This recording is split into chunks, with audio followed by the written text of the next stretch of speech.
Во 5 основни училишта во општина Кочани за новата учебна година запишани се вкупно 206 првачиња.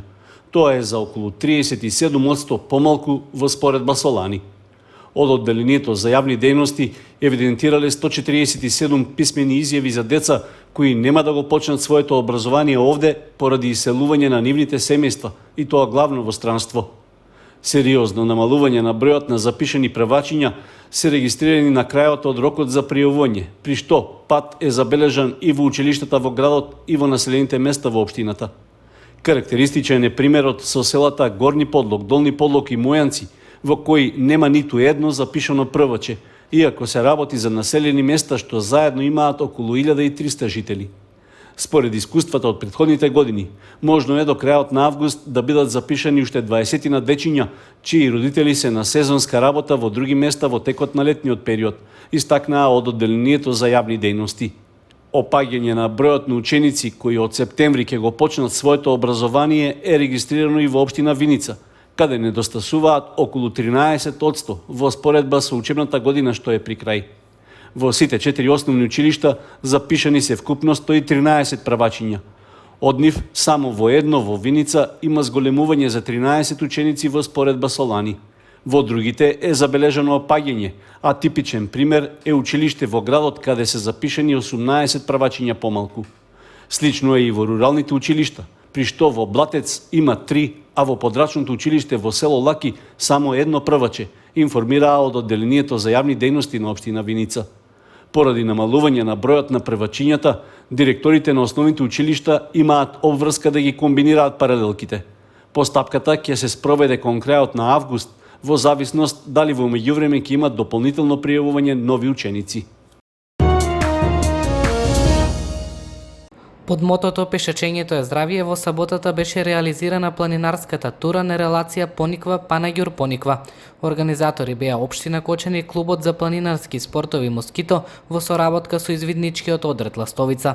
Групата беше составена од 15 на планинари на различна возраст кои имаа околу двочасовно активно пешачење на Осоговските планини на патека со вкупна должина од 6 километри. За најмладите планинари на врвот Панаѓур имаше кратка презентација за правилата на движење во природа. Активноста се реализира 3 години поред согласно локалниот акциски план за еднакви можности на жените и мажите за 2023 година.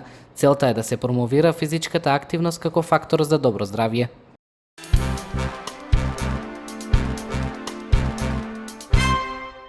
Основното училиште Никола Карев продолжува со комплетирањето на содржините и уредувањето на училишниот двор. 2 нови спортски терена беа предадени во употреба, со што за учениците, но и за граѓаните се нуди дополнителна можност за спортување и рекреација. Терените се резултат на соработката на училиштето со 2 здруженија од Кочани и Штип. Конечно е завршен проектот кој што го работиме веќе подолг период заедно со Ротари клубот Кочани Виница и Фондацијата за локален развој од Штип. Овде се позади мене се наоѓаат 2 терени, едниот е за кошарка, другиот е за фудбал. Тоа се терени кои што ќе ги користат дечињата на учениците во Долу Никола Карев Кочани, но ќе биде од општествено значење бидејќи терените ќе бидат отворени и ќе бидат достапни за сите граѓани и дечиња на територија на општина Кочани. Првиот дел од овој проект кој што беше детскиот парк кој што се наоѓа веднаш до нас. Тој беше отворен пред околу месец дена и сега заедно со овие 2 терена го закружуваме целиот проект кој што го работиме заедно и долго очекуван, кој што го најавивме уште на почетокот на учебната година, кога ги склучивме и меморандумот за соработка со клубот Ротари клубот Кочани Виница. Придонес во реализацијата на проектот во основното училиште Никола Карев даде Ротари клубот Кочани Виница. Тоа е дел од активностите за помош на заедницата. Целиот овој проект е во вредност од 1.300.000 денари, во кој учествуваат, како што кажавме, училиштето Никола Карев со 700.000 денари и остатокот е од проектот Направи разлика. Во рамки на истиот проект, претходно во училишниот двор беше уреден и опремен мини детски забавен парк. Инвестициите ќе продолжат и во текот на летниот распуст, а целта е да се стави во функција просторот што стоеше неискористен во дворот на училиштето Никола Карев. Во петокот членовите на литературниот клуб Копнеш при библиотеката Искра во паркот на Револуцијата презентираат дел од своите литературни творби. Тие за прв пат излегуваат од своите простори и ги посетуваат местата каде вообичаено се собираат граѓаните од Кочани. На настанот учествуваа 17 поети со своји песни и 4 афористичари. Целта на нашето излегување е да се појавим меѓу нашите сограѓани со нашата презентација, да ги поттикнеме љубителите на пишаниот збор да се приклучат во литературниот клуб и своите песни кои ги имат напишани творби да ги презентират на јавноста, бидејќи со пишување на такви творби тие внесуваат дел од својата душа преку своите желби, копнежи, емоции и фантазирање. Песната, литературната творба, ако не ја доживее светлоста на денот, не е творба. Таа е вистината само кога ќе го доживее аплаузот од публиката. Заинтересираност кај помладите лица постои, но поради фактот што веќе е почнат летниот распуст, не беа присутни во поголем број на настанот. Во литературниот клуб Копнеш членуваат лица со афинитети за пишување во сите литературни жанрови, а членови се од различни возрастни групи. Тие се активни учесници на многу литературни настани во општината, но и надвор од неа.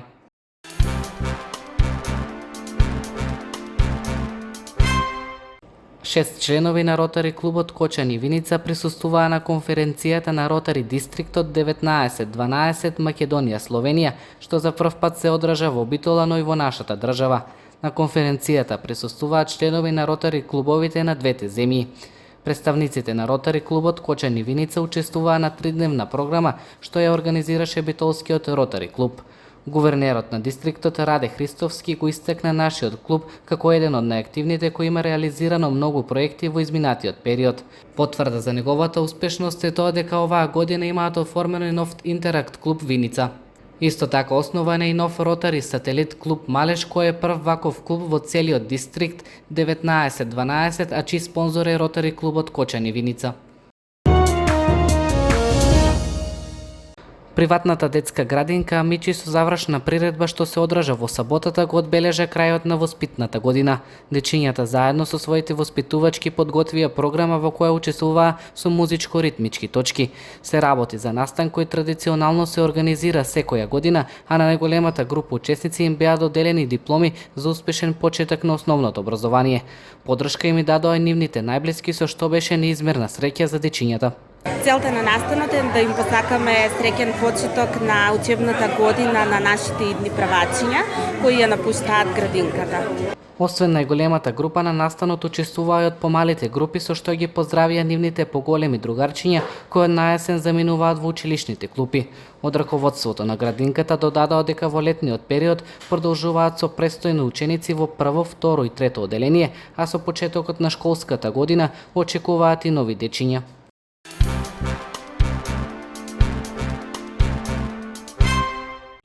Во рамки на проектот Фудбал во училиштата за девојчиња од 4-то и 5-то одделение, што го организира Федерацијата за училишен спорт на Македонија и Фудбалската федерација, женската екипа на основното училиште Никола Карев постигна голем успех, го освои второто место.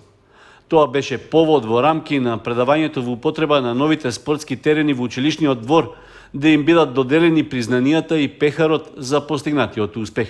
По одиграните 3 надпревари и 3 победи, во финалето нашата екипа загуби на пенали, со што го освои второто место. Јас се викам Илина Јаневска и капитен сум на основното училиште Никола Карев во Кочани. Оваа година отидовме во Скопје и се боривме со повеќе екипи. Се надевам дека следната година ќе освоиме прво место, но оваа година освоиме второ, завршивме нерешено со основното училиште од Битола и игравме на пенали и изгубивме, но се надевам наредната година ќе освоиме прво место во Македонија. Освојувањето на второто место на фудбалскиот турнир за девојчиња од 4-то и 5-то одделение за училиштето Никола Карев представува голем успех. Се очекува во наредниот период тие да продолжат со истите резултати и да го освојат и првото место.